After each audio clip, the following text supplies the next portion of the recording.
On graduation day, my sister screamed, "Why did you take my $12,000? I said, "Maybe because it was never yours." Mom demanded I cover her rent, so I smiled, walked outside, and left a box on their porch. Inside was. Sometimes a single moment can shatter your entire world, forcing you to look at everything you thought was true and realize it was all a lie. For me, that moment exploded in front of everyone at my sister's graduation party. "Why did you take my money?" Ava shrieked, her voice cutting through the backyard, silencing every laugh and every clink of champagne glasses. People froze, mid-toast, trying desperately to pretend they weren't witnessing a full-blown family drama unfold. But they were. And I just calmly replied, "Maybe because it was never yours." That's when my mom, with a look that could curdle milk, snapped, "Then you'll cover her rent tomorrow." I didn't say another word. I just smiled, a slow, quiet smile, walked out, and left a single cardboard box on their porch. Inside? My freedom. Before that day, before the shattering, I was just Nathan. Or rather, I was Nathan, the family's personal bank, their silent support system. The one who lived in a shoebox apartment so Ava could fly to Cabo with friends. The one who took out a loan so she wouldn't feel embarrassed wearing second-hand clothes. The one who picked up double shifts at a warehouse so she could have extra spending money. When Ava graduated high school, she got balloons, a shiny new MacBook, a weekend trip to Miami. Me? I got a pat on the back for picking up those double shifts, a fake smile from Mom, and her credit card slipped into my hand with the usual, "Just help your sister. She's going places." And I bought it. I really did. I believed in Ava, the bright one, the bubbly one, the family's golden child. Straight A's, school president, a partial scholarship to a prestigious university. Guess who covered the rest? Me. They say family helps each other. But it wasn't mutual. It was an expectation. While Ava posted pictures of brunches and mental health spa days, whatever those are, I was working 2 jobs, sleeping maybe 4 hours a night. Early mornings at a warehouse, nights stocking shelves at a drugstore.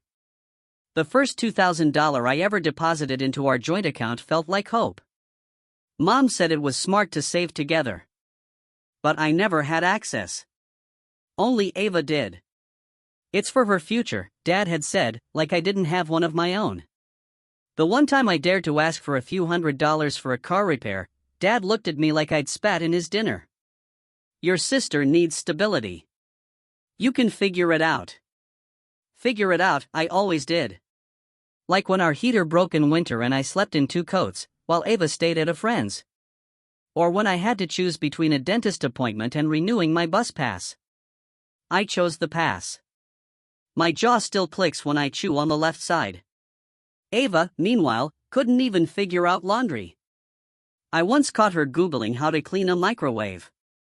When she moved into her dorm, she cried because her room didn't have a view.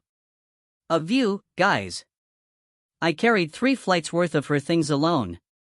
Mom kissed her goodbye. Not me.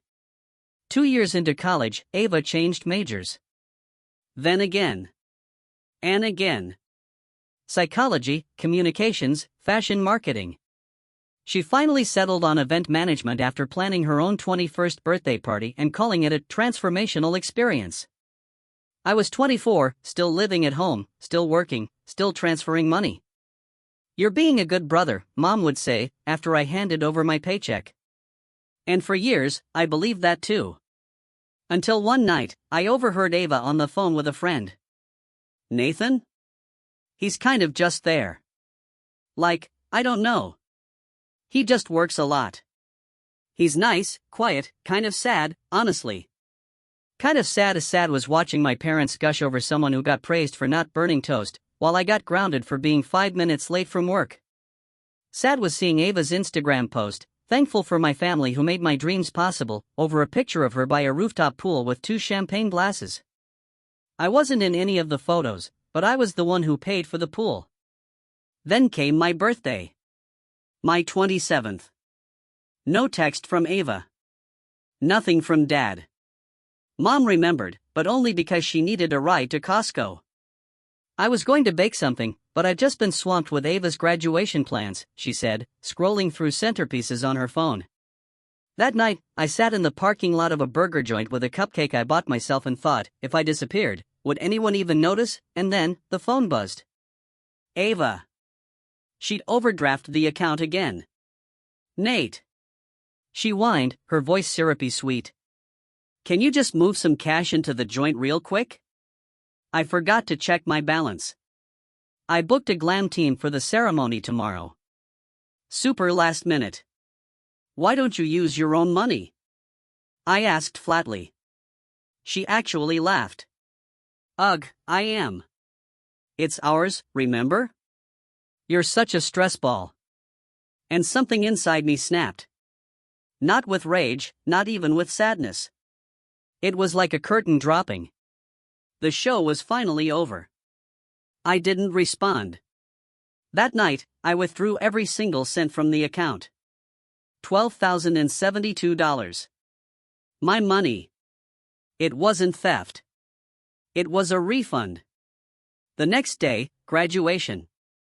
She was glowing, fake lashes, designer heels, photographers snapping staged pictures with Mom and Dad. Nathan. Mom called from across the lawn. Come take pictures with Ava. I walked over, slowly. That's when she saw it. The phone in her hand. Her face changed. Her eyes went wide. You took the money? She hissed. I didn't say anything. You took my money? That's when everyone turned. You think you can just steal from me on my day? I waited, calm. Then I looked her dead in the eye. Maybe because it was never yours. Mom jumped in immediately. Well then, she snapped, arms folded. You'll cover her rent tomorrow. And in that moment, it hit me. I was never the brother. I was the plan B, the fallback, the emotional and financial cushion for the golden girl. So I turned, walked away, and left that box on their porch. Inside? Proof. A printout of every single deposit I'd ever made, every receipt, every transfer, every dollar I'd scraped together. And also, a copy of the lease to a new apartment. Mine. 1 bedroom, paid up for the year. And a note, this was my graduation, too. From all of you. They showed up the next morning. All of them. Mom, Ava, and, surprise, Dad, who had barely said 10 words to me in the last year. He looked like someone had dragged him there by guilt, or maybe fear of missing out on the next chapter of Ava's drama series. I'd barely finished my coffee when the pounding started. Nathan. Of course, it was Ava. I opened the door. She didn't even wait to be invited in, storming into my apartment like she still owned the right to take up my space. Where is my money? I just blinked. Hi. Good morning. Don't play cute. She spat. You made a scene at my graduation. You embarrassed me in front of everyone. You think you're some kind of hero? Mom brushed past me, heading straight to the kitchen like this was her house. I'm not here to argue, she said, already pulling out a chair. We just need you to transfer the money back. Ava has rent due in 2 days. And she can't miss it. You know how this affects her credit. I almost laughed. Dad stood near the door, a silent statue, arms folded. You're all acting like I robbed a bank, I said, my voice low, controlled. That was my money. Money I earned. Money I was pressured into depositing for the family. You offered to help. Mom snapped. No one forced you. No one forced me, I agreed. Yes. But you guilt me. Manipulated me. Gaslit me into thinking it was my job to support her. You're her brother. She barked. You're supposed to protect her. Ava's voice shot through like a bullet. Oh, please, don't act like you're some martyr.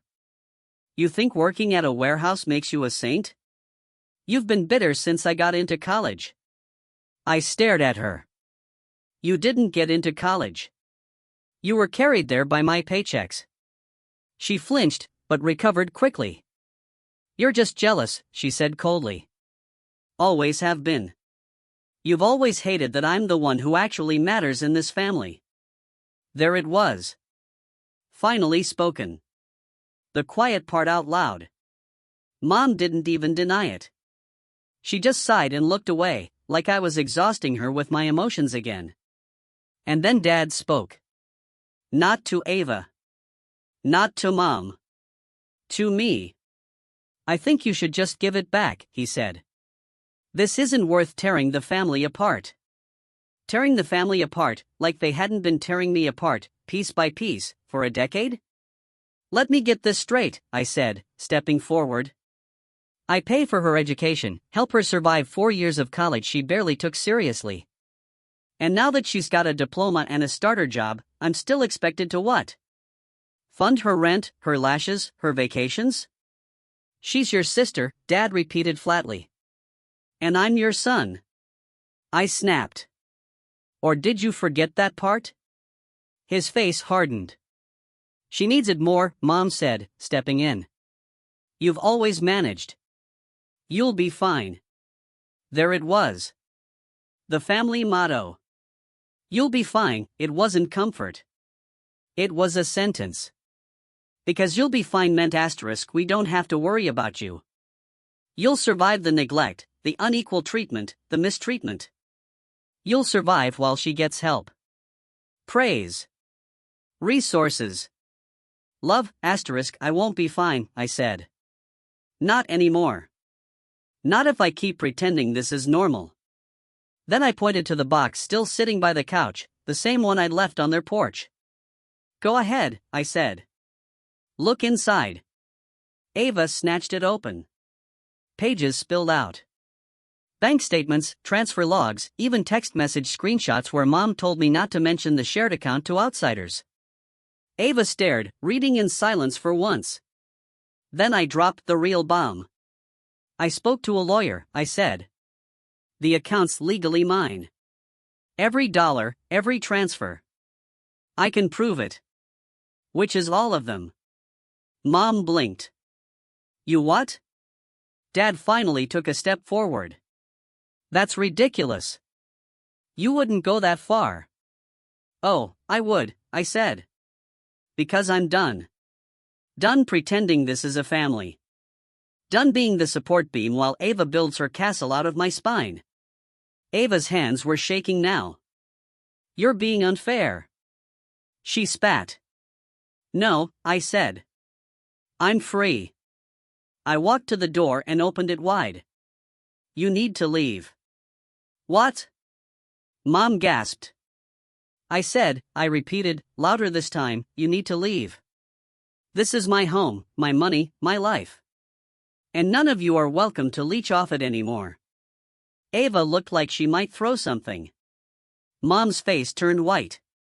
Dad just shook his head in disappointment, as if I'd broken some sacred rule by standing up for myself. But none of them moved. So I stepped outside, pulled out my phone, and said 3 words I never imagined I'd say to my own mother: I'll call security. They left. Not quietly. Not with grace. Ava called me every name she could fit between sobs and gasps: user, burden, stranger. Mom muttered something about how ashamed Dad would be if he were still alive, clearly forgetting the man was standing 3 feet away, watching his children implode and doing absolutely nothing. But when I stepped outside and repeated, I'll call security, that was it. They left. Not because they respected my words, but because for the first time in their lives, they realized I wasn't bluffing.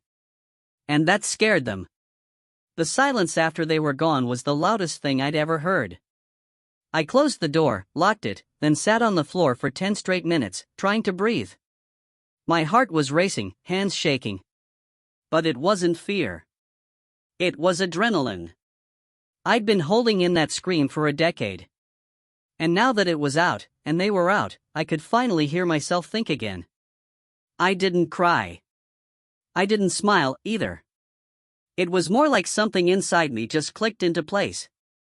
For the first time in years, I felt aligned. 3 days passed. Ava didn't call. Mom didn't text. But I got a call from an unknown number. I let it ring out the first time. Then it came again. And again. So I answered. "Hello, Nathan?" A soft voice said. "It's Claire." Claire. Ava's old roommate, the one who moved out halfway through college because Ava was impossible to live with. "Hi," I said, cautiously. "Hi. I know this is random, ***, she said. But I just saw Ava's meltdown on Instagram. She posted some weird story about you stealing from her and being abusive or something." I stayed silent. Claire continued. I didn't believe her. Not for a second. That made me pause. Why? Because I lived with her, Nathan. I saw how she used people, and I saw how you helped her. You were the only reason she made it through those years. I swallowed hard. Claire sighed. I just wanted to say I'm sorry. I wish I'd said something sooner. You deserved better. That night, I went for a walk. No destination. Just me in the streets and the kind of peace that doesn't need explanation. I passed a bar where Ava used to celebrate every midterm with overpriced cocktails and shallow selfies. I passed a cafe where I used to wait hours while she ran late for our quick sibling catch-ups. I passed a bank where I once transferred $1,000 into our shared account after she cried on the phone about being scared of eviction, only to see her post a story the next day from a rooftop pool with the caption, "Self-care is survival." I laughed out loud, right there in the street. And it wasn't bitter. It was release. The next morning, I found a manila envelope slipped under my door. No name. Inside? An eviction notice. Not for me. For Ava. Apparently, she did miss rent. And apparently, she tried listing me as her financial guarantor without my knowledge. The landlord was polite but firm, * we need to know if this is accurate. Otherwise, we proceed with standard collections. * I wrote back a single sentence, I am not financially responsible for this person. She listed me without my consent. 2 days later, I got a confirmation, her eviction had been filed. That same day, Mom called. Not to apologize, but to beg. She has nowhere to go, Nathan. She should have thought about that before she made me her credit card, I replied. Don't be cold. She snapped. She's your sister. No, I said. She was my responsibility. Until I quit. You'll regret this, Mom whispered. And for once, I didn't doubt myself. No, I replied. I think you will. I hung up, blocked her number, then deleted every contact in my phone with my last name. In the weeks that followed, I got messages. Some from mutual cousins, * come on, man. This is family. * old neighbors, * your sister's living in a motel. This isn't like you. * even Ava's ex-boyfriend messaged, * she's blaming you for everything. People are starting to ask questions. * I replied, good. Let them. Then I set my socials to private. Changed my number. And on the first weekend of my new life, I took myself out. Fancy dinner. No coupons. No guilt. At the end of the meal, I ordered dessert. And when the waitress asked if I was celebrating anything, I said, yeah. I just got full custody of my own life. It's been 6 months since I walked out of my sister's graduation. 6 months since I stood in front of my family and finally said, no, you think it gets quieter after a storm like that. It doesn't. The silence after going no contact with your entire family isn't peace at first. It's withdrawal. For weeks, I kept waiting for my phone to buzz. Some desperate apology. A confession. A single, unprompted sign that they saw the truth. It never came. But something else did.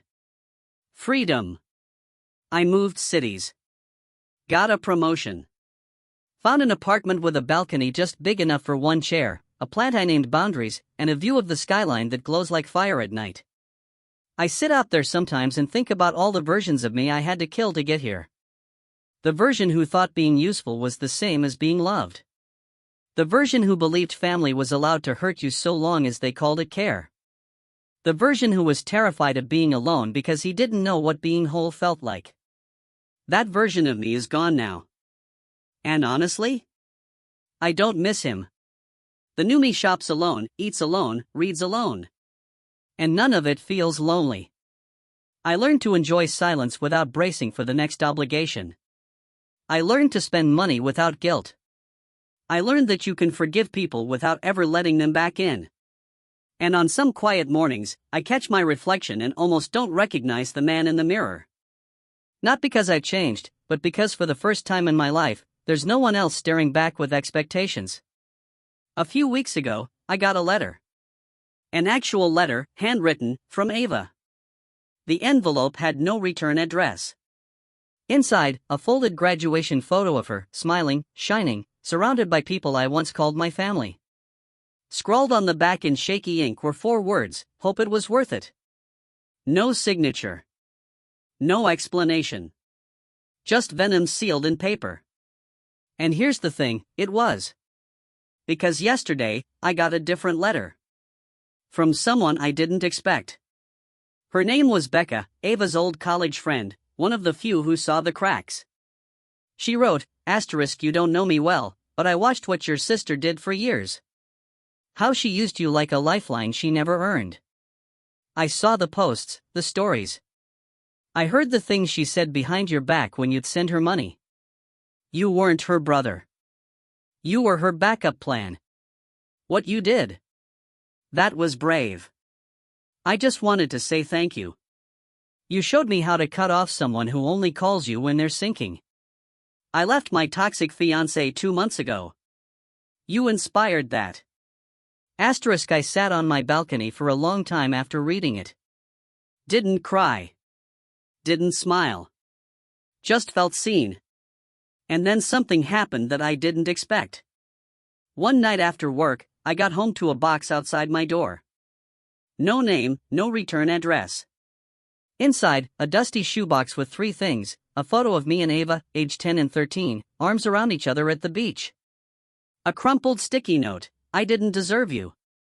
And an old bracelet, one Ava made me in middle school. I thought it was long gone. I don't know if it was her way of apologizing, or just nostalgia. Maybe both. But I didn't throw it away. I put the photo in a drawer. Kept the bracelet in a little bowl by my keys. Not as a path back, but as proof that we were once children, before life twisted us into debt and expectation, before I became her safety net instead of her brother. It reminded me that I didn't imagine it all. There was love once. And that makes the boundary even more sacred now. People don't talk about the grief of cutting off your family. Not the loud grief, the quiet one. Like when you instinctively want to call someone, and realize you deleted their number. Or when a song reminds you of a car ride where everyone was laughing, before they turned you into a wallet. But grief isn't failure. It's the price of freedom. And I pay it every day, willingly. Because peace has its own weight. Soft. Solid. Final. Sometimes I imagine what would have happened if I'd kept quiet. If I'd let Ava keep withdrawing, keep draining, keep taking. If I'd gone to her graduation, clapped politely, handed her a check, and called it love. Would she be happy? Would my parents? Would I still be waking up at 5 a.m. for warehouse shifts while she posted poolside selfies? Probably. But I wouldn't be me. Not this version. Not the one who finally learned, you don't owe people your life just because they share your last name. Last week, I walked past a little bookstore near my apartment.